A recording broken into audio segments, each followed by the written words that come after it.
This episode is proudly brought to you by the TPG Telecom Foundation, dedicated to creating opportunities to improve the health, well-being and education of Australian communities in need. Hi, I'm Megan Gilmour, Missing School co-founder and CEO, and this is Live&Learn. This is the podcast that unearths insights at the intersection of health and education, building a powerful alliance to keep kids with complex health conditions connected to school from anywhere. The podcast is recorded on Ngunnawal land, and we acknowledge and pay respect to the traditional owners of this land and the land on which you're listening. Welcome to our weekly webcast, a place to zero in on the interplay between health and education and to amplify the voices of those supporting school students to navigate their educational journeys despite complex health challenges. And today on Live and Learn, we have Maria Said. Maria is a director of Allergy and Anaphylaxis Australia, AAA, and director and co-chair of the National Allergy Council. A registered nurse, she joined AAA in 1993 when her son was diagnosed with several allergic conditions. As a volunteer, Maria became national president in 1999 and then CEO until resigning in September 2025. Internationally recognised, Maria was appointed a member of the Order of Australia in 2022 for her tireless work in the field of allergy and anaphylaxis.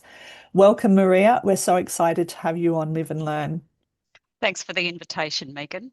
Good to be here. So today we're here to talk about supporting school connections for students with complex medical and mental health conditions. So let's head into the first question. Maria, tell us how allergic conditions impacts kids and why it's something every Australian needs to know and care about. So allergic conditions include conditions such as food and insect allergy, which can be potentially life-threatening.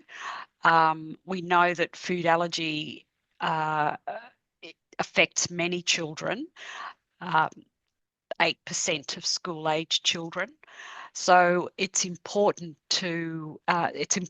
that we have an understanding of their challenges, but it's not just those at risk of anaphylaxis. It's children with allergic asthma, children that have atopic dermatitis or eczema, and we also need to consider children with conditions that are sometimes trivialized, such as allergic rhinitis, especially, children in upper primary into high school years, because allergic rhinitis can affect sleep and therefore your concentration and your ability to be your best self when at school.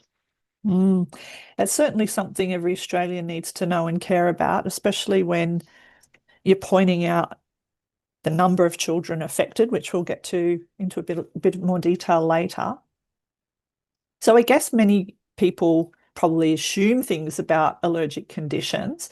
What's the million-dollar question you get from parents or loved ones when their child experiences or is diagnosed with an allergic condition? Well, as parents, I think we often question what we did wrong for our child to have developed a condition, especially a condition when it's a condition that is chronic. And often, a child that has one allergic condition has another allergic condition. And often families that have several children will have several children with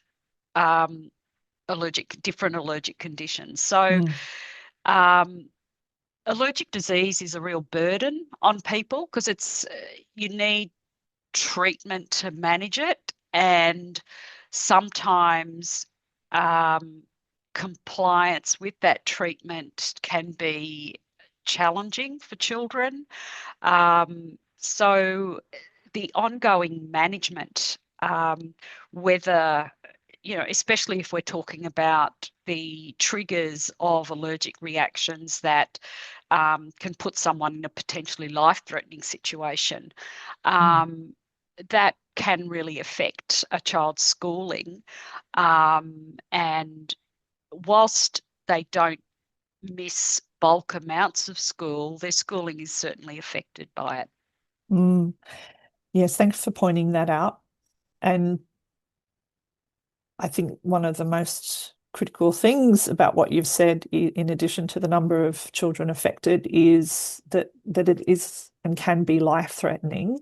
So what's the most important thing that you want, folks to know when there's a child who has, as you said, one or more allergic conditions? I think importantly in the school environment, it's important to understand a child's health needs. For the most part, allergic conditions such as allergic rhinitis, allergic asthma, and so forth are managed by parents, and the school may at times need to give medication or consider a child going out into a windy, high pollen environment if it's pollen that triggers their asthma. But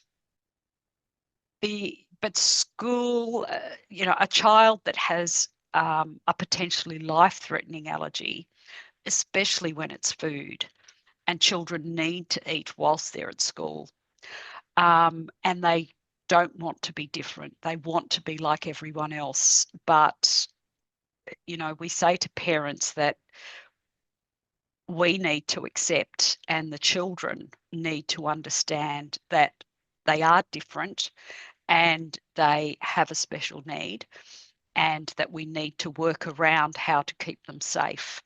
And we need teachers and carers, anyone that's looking after them, to be able to do their best, do what's manageable to prevent an allergic reaction, to be able to recognise a reaction when it happens, and then for emergency treatment to be administered, to be given. So most of these children will be prescribed an adrenaline injector if they have a food allergy. Some are not, though, so that's important for school environments to understand as well. But those children that have food allergy that are not prescribed an adrenaline device still need to be managed in a way that where they avoid food. So avoid the food that triggers their allergic reaction. So, which I imagine can be quite challenging in a school environment where kids, cross-contamination and all of those sorts of things. Yeah. And create a large degree of anxiety maybe for the children themselves, which we can get into in a little bit, but also families sending their children to school, and then teachers having those kids in school as well. Is there anything you'd like families and schools to know? Is it these kids can have a good and normal school life with the right things in place? It's really important for schools to understand that, children with food allergy can certainly do almost all activities in school. They can go on excursions, they can go on camp.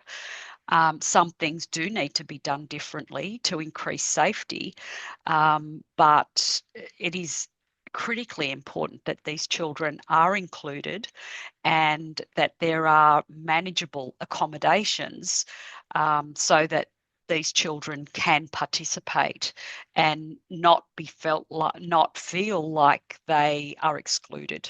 So yes. that is a really important thing to consider.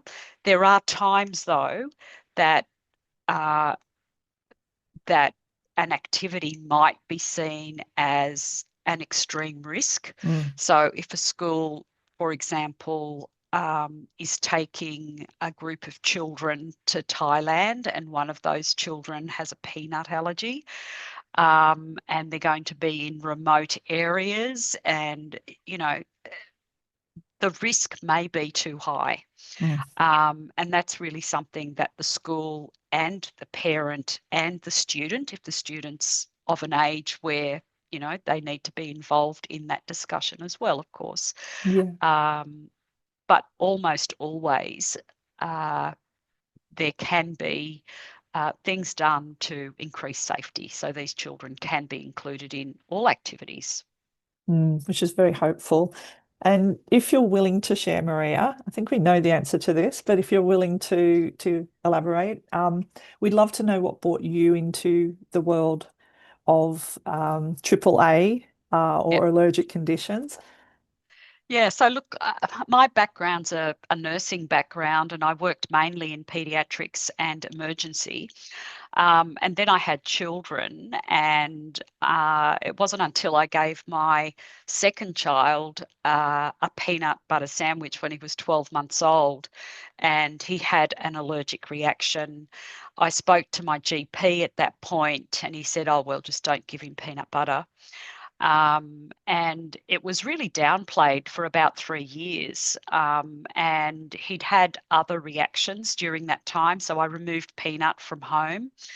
And I would always, if he was staying with a extended family member, I would always supply his food and tell them not to give him anything. So I was seen as the cautious nurse mother. And Right. it was quite difficult at that Mm. point in time, until he was properly diagnosed and then prescribed an adrenaline device when he was 3. Um, so, as a nurse, as someone who speaks English, someone who's articulate, someone who is assertive and not afraid to speak up, I had so many challenges with managing this child at risk of anaphylaxis in the community. And I joined a support group that had just launched back in 1993. I think I was member number 17. And then it was on the northern beaches of Sydney. It wasn't long after that I started a subgroup in Western Sydney, and became heavily involved in helping other people Mm. with management, because that was back in the day where we had schools refuse applications, refuse enrolments. We had childcare centres refusing children with food allergy. There was very little known, very little support, no mobile phones, no internet. People felt very, very isolated. Mm. So I became a volunteer, and before I knew it, my home phone number was the support number, because I was a health professional. And then, I became president, still in a volunteer capacity, in 99. And then I think in 2006, we received our first bit of government funding that moved us out of my home and someone else's home into an office. And the rest is history. Uh-huh. Well, thank you for that elaboration. I don't even want to think about what if there were not people like you, given what you've said in your own experience, and um, almost being sort of sent away as somebody who was a bit too hyper vigilant. It sounds like, when what we've heard is this is a serious matter and needs to be taken seriously, and that loneliness that people were experiencing, and shockingly, children not being accepted into schools. We'll get into that a little bit more as well. But knowing all that you know, which is a lot, the amount of time you've been doing this, and you did come with this, medical professional background as well. So there's not only the lived experience, but that was, sat on a foundation of strong pediatric, emergency care as well. Knowing all of that, what's your biggest hope for kids with allergic conditions and their families when navigating this journey? My biggest hope is that parents and individuals who develop allergy, because you can develop an allergy, even a potentially life-threatening allergy at any time in your life. There's an increase in childhood allergy, but there's an increase in adult onset allergic disease as well. My hope is that people are able to access the right care at the appropriate time before they spend weeks or months on the internet, on Facebook groups, being misinformed and accepting myths as the truth, because that really impairs their ability to become empowered, to have a balanced approach to management that allows them the opportunity that every other person has. Yeah.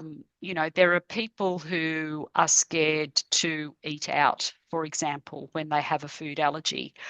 And you can eat out. You might need to eat simpler foods that don't contain a lot of ingredients because there's less risk of having an allergic reaction. And sure, it's a drag to start your social event by speaking to wait staff and saying you have a food allergy, and then checking every food item that's put in front of you. But missing out on that experience means you're missing out on a lot of life, because food is part of so many of our interactions. And I often say to parents that we need to be taking these children to eat out as regularly as we can. It doesn't mean that we're going to enjoy it. And I can say to you, hand on heart, that when I took my son out, I would sit there waiting for him to clear his throat or tell me he felt sick or whatever. Did I enjoy it? No, but it was part of my role playing to him how he needs to look after himself as he gets older. And that's about education, it's about empowerment, and it's about these kids understanding that whatever their health condition is, that they can find a way to participate like anyone else, but they might need to do it a bit differently. Yeah. Wonderful, that idea of modeling and also recognizing the huge responsibility that it is and how terrifying that could be for a parent, and having the support of organizations like yours to be able to have more confidence about how to go about these things, and also picking up the fact that the earlier that people get the right information, the better sort of processes, journey, and way of managing this can take place. So I guess hidden in all of that, there are some common and perhaps frustrating public misconceptions about allergic conditions. Have you seen those, and how have you seen those impact kids and families? Yeah, so a lot of people believe that every allergic reaction gets worse. That the next one will be worse than this one, and that is a myth. The truth is that it's unpredictable, and that there are many factors that have an impact on how severe an allergic reaction will be at any given time. So, it's important for people to understand that. And I think people hang on to the life-threatening aspect of this. And many, health professionals will often say to us, but death is rare. And as someone who over the last 30 years has connected with quite a number of families who lost loved ones, I can share that almost all of those cases could have been prevented. I think, education implementation of a number of strategies to help keep children safe, education on how to recognise an allergic reaction, how to give an adrenaline device, and the importance of managing that emergency in the way it needs to be managed is just critical. And, you know, what I'm trying to say to people now is that not that death is rare, which it is, but we know it can be prevented. But think of the thousands of people that have anaphylaxis and recover. That's what we need to focus on, that almost always these people recover. And you've got a greater chance of recovering after anaphylaxis if there are not a lot of gaps in management. So read food labels, disclose your food allergy when eating out, always have your medication close by, ask your action plan for anaphylaxis, which steps you through what to do, you know, what signs and symptoms look like and what to do. Lay on the ground or sit on the ground with your legs outstretched. Don't run for help. Have the medication brought to you. If you give a dose and, you know, a dose of adrenaline, an ambulance is called, and in 5 minutes you're not feeling any better or you're feeling worse, and you have a second dose available, administer it. So, you know, it's about looking at prevention, but then knowing how to manage an emergency. And you know, the Swiss cheese effect is something that we often see when we talk with people who have lost loved ones, that there was a wrong almost every step of the way. And that's heartbreaking for everybody involved. You know, people didn't go out, school, a camp facility, a restaurant, don't go out thinking, well, today I'm going to be slack if someone with food allergy comes to my, you know, is in my care. This really does affect everyone, and we all have a role to play in helping manage it. Yeah, preparation, management, prevention, as you're saying, and I can see where, you know, in cases where it, you know, people do die, it's knowing that it could have been prevented adds deeply to the grief, you know, and would make that so much harder to process, an already terrible thing to process, but knowing that would, you know, make it much harder. Yeah, it does. So, And when I say could have been prevented, I'm talking about specifically about food anaphylaxis. yeah, You know, insect anaphylaxis, you harder. know, I think it's harder in one sense. Often it's people working in rural, remote areas who are in the middle of a paddock, and their emergency devices might be, you know, in the car on the roadside, and they have to run back to get their medication because they're on their own. And then, of course, we have medication allergy, where you don't know that someone has an allergy and until to that a allergy, medication until it's given. But you know, even if we interrogate insect reactions and medication reactions, we can see that, you know, maybe X, Y, and Z should have been done in this sequence, you know, and we've worked with the Australian Commission on Safety and Quality in Healthcare to actually develop an acute anaphylaxis clinical care standard to help with the management of anaphylaxis, even in, you know, by health professionals and paramedics and so forth. Yes, and all of this body of knowledge that's been developed is sitting right there waiting for people to access and learn from, and that's part of the legacy of the work here. It's just, you know, learning, implementing, improving, and I can very much hear and know that that's what you've been doing for all this time, which is such a fantastic thing for families, for the community, and as you say, these things can take place in restaurants or in public places, which involves a lot of other people as well who aren't That's right. necessarily close to the person. So that would be quite traumatic as well to try and deal with if you didn't have these ready reckoners. And Yeah. that, yeah. You mentioned this before, but we'll ask it again. How many Australian children and youth are living with allergic conditions right now?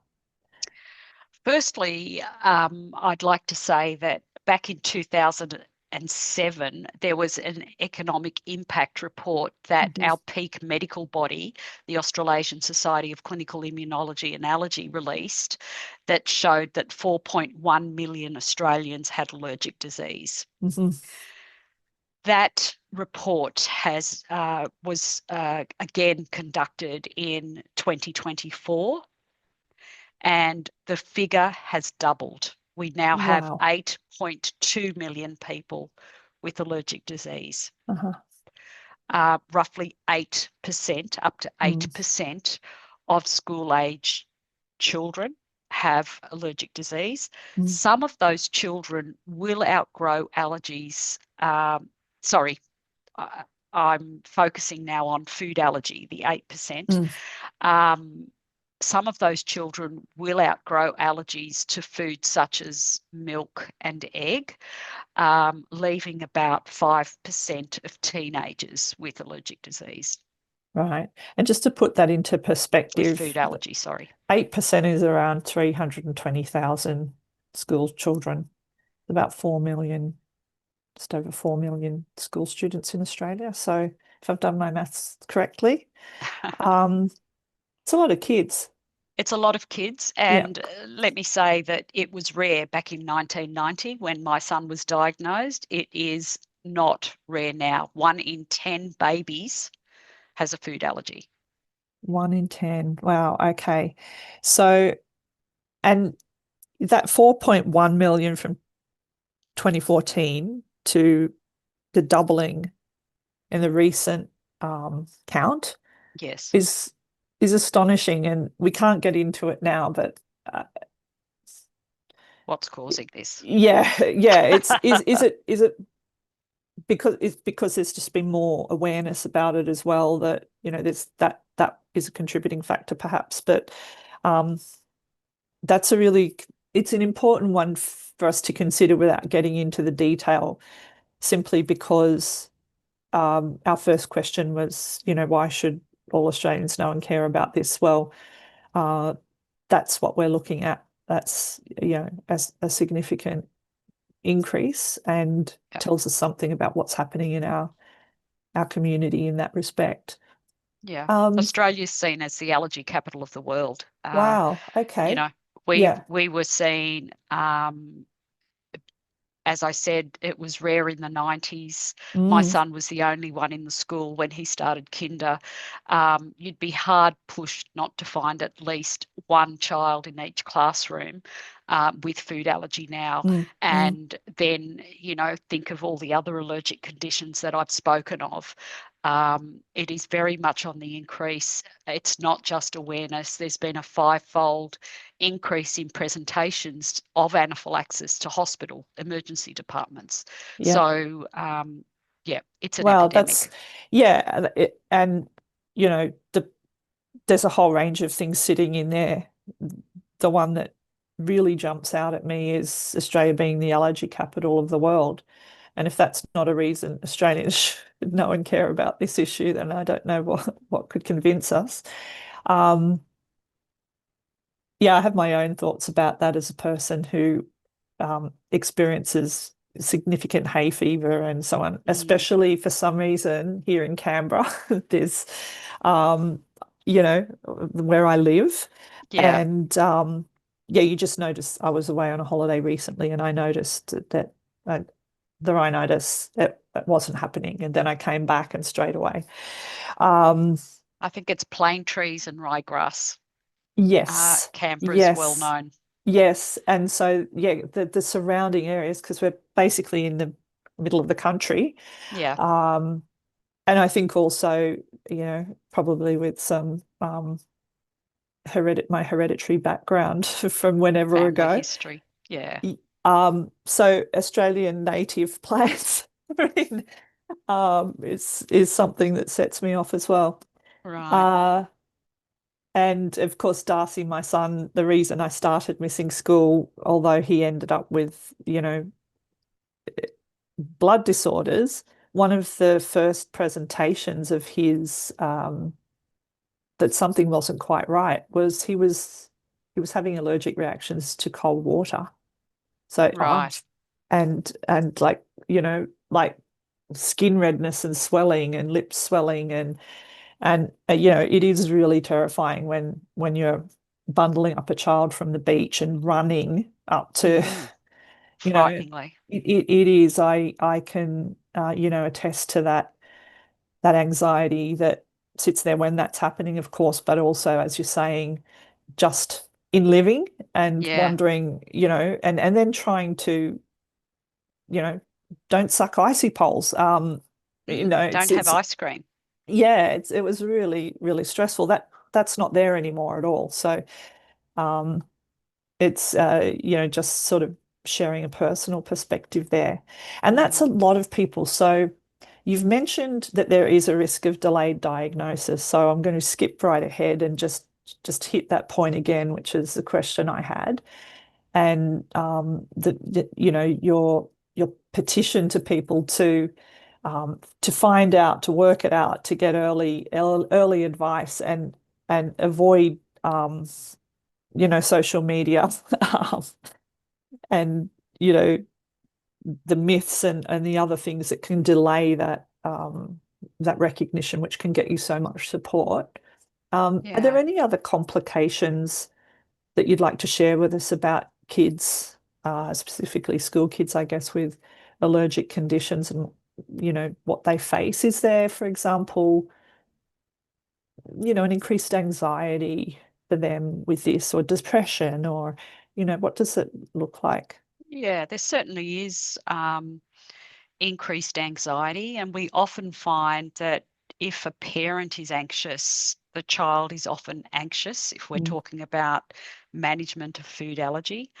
Um, and, that anxiety could potentially lead to disordered eating, Mm. where a child will only eat at home, or in a particular space, only accept food from a particular person, especially, if they've had an allergic reaction outside of home. Sometimes, though, it could be mum that's accidentally poured cups of milk for the two children. One is soy and one is cow's milk, and there's an Mix them accidental. up. Yeah. Mm. So you can understand, the parent in that scenario would absolutely bash themselves up. Mm. And the child would be, for a period of time, probably less trusting of mum.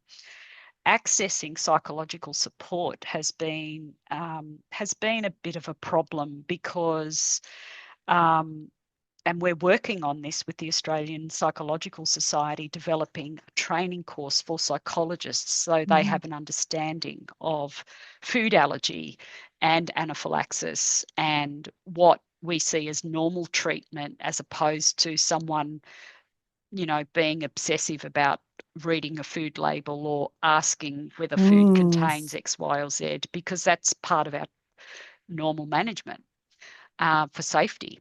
Yeah. Um, Children with food allergy, as I mentioned earlier, do sometimes need to do things a different way. Sometimes parents won't allow them to get food from the school canteen. Sometimes their parents come on excursions with them. And, you know, that that helps the teacher, because the poor teacher is looking after this many children. Mm. Food bans do not work. So we don't support food bans, and asking for parents not to send in messy egg sandwiches is very different to an egg ban. So I just want to make that clear. I think, a reasonable approach,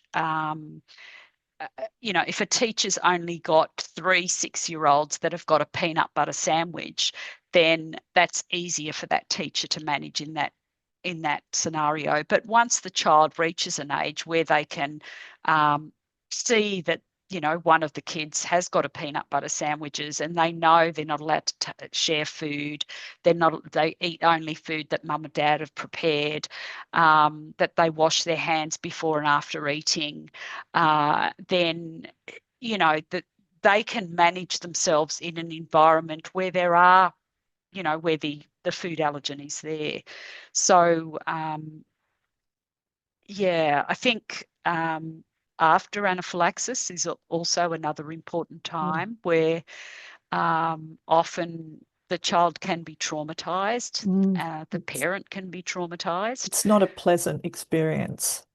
No, it's frightening. It's frightening for the child and it's frightening for the parent. And, some children have needle phobias, and at the present point in time, it's a needle that reverses anaphylaxis and needs to be given as part of first aid.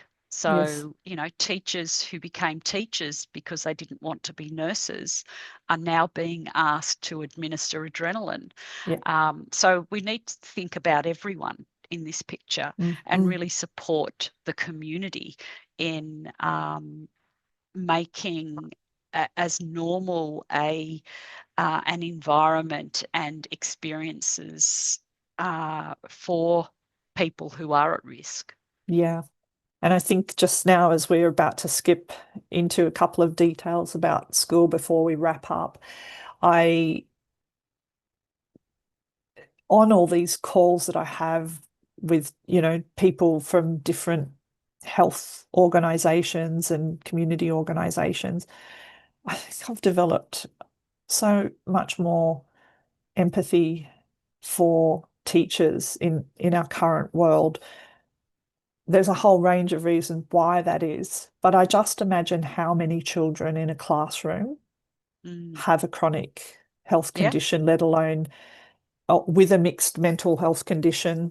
Yes. And vice versa. And here you've got a teacher who might not even know what anaphylaxis means before this child's in their class, or might not know what this condition or a rare disease, and there they are. I mean, they're holding all of that for all these children. So I just want to note that there, because, what you're describing is potentially a teacher in a situation where anaphylaxis presents and the pressure on them to save this child's life. That would be a huge pressure. And organizations like yours are there making that clearer, simpler, and relieving some of that burden of responsibility in terms of emotional burden of responsibility, to be able to act with clarity and speed and know what to do. So another point. We're here to support parents of children and individuals who have allergic disease, but we offer support to anyone who has these people in their care or in their workplace, or as part of their scout group, or on their camp, in their restaurant. We know how difficult and challenging it is, and it's important that everyone feels supported, because this is hard. It is hard, and we're not pointing the finger and saying you must do X, Y, and Z and just stepping back. It really is a community approach. And I just want to celebrate that again, and thank you for that. And you mentioned earlier that children with allergic conditions do miss school. You mentioned that it might not be, long durations of school, although some cases it may be, but typically it's for shorter amounts of time across their whole school life if their allergy or allergic conditions, were onset at an earlier stage in life than when school started. Do you want to add anything to the missing school, uh, you know, conversation in terms of how much or what those patterns look like, or Oh, look, one thing I do want to state is that some parents feel that school is not a safe place for their children mm, and they opt to homeschool. yes, And from my perspective, it's highly, with the right supports in place, children with allergic disease can attend school. mm, Um, and, when these children are kept in a home environment because of their allergies, that kind of helps feed into the anxiety. mm, mm. Um, and Takes them out of mainstream communities that's as well. right, that's right. And it makes their illness or their allergic condition is tagged as the cause of that, and it becomes their identity. Mm, And we want these children to have experiences like any other child, yeah. and to be able to attend school. When they do miss school, if they do have an extended period off school because they might have infected eczema and need to be hospitalized, or um, they may need hospitalization for a food challenge, Mm, and the child reacts and then has to, stay in hospital overnight. Or, if it's a severe reaction, they might need to spend mm, a few days in intensive care. And I'm sure that, once the child goes home, mum's going to feel less, mum and dad will feel less able to send the child off to school after that scare. So I think for schools to be aware of that and aware of the complexity of allergic disease is helpful. That many children have more than just one allergic condition. They can have multiple, and it can affect them in different ways. mm. I've often heard teachers say, but he looks so well. He looks Invisible. well because he's on, his antihistamine, his nasal sprays, his asthma preventer, his asthma reliever. And if you don't feed him the food that he's allergic to, then, Yeah, that's a that's good right. Well, thing. it is an invisible condition or That's conditions, right. and that's worth recognizing here. It's and and that can lead to complications in itself, I guess, which we've covered off what that might look like.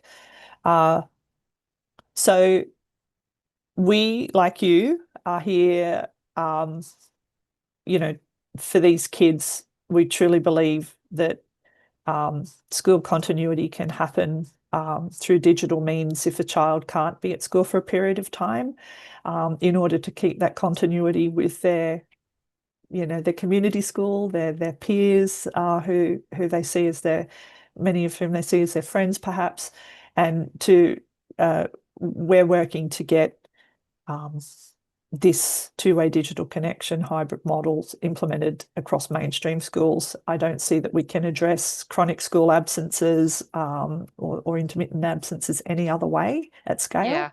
And uh, for some people, as you're saying, it feels like, and in reality may be the case at that time for those families and kids, that it's not really a choice. They have to take that child out of school. And I just want to see more positive pressure on our school systems to include, all bodies, all brains, all behaviours, and kids from all circumstances, because that's what education's about. It's so much more than just the academics. Yeah. It's Is about there? equity. It's about equity. It's Yeah. um, it's about, this talked about someone I interviewed yesterday, this sliding doors moment of how a child's potential could have been opened up and the things they could have done but might not get to do because they've been sort of segregated or, taken out of situations that might have given them greater opportunities and support.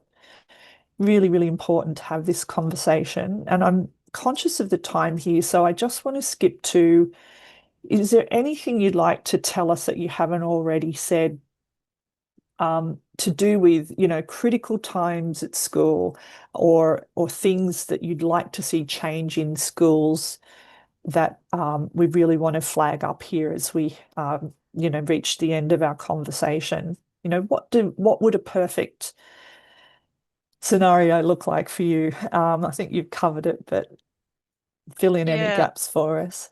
I think I'd love for schools to be aware of the best practice guidelines that we've created for schools to help them with management of food allergy and anaphylaxis, because the best practice guidelines and the supporting resources that can be found at allergyaware.org.au will help support staff in schools. It's easy for us all to point the finger, but to know that there is information there to support so that children with allergic disease can be included.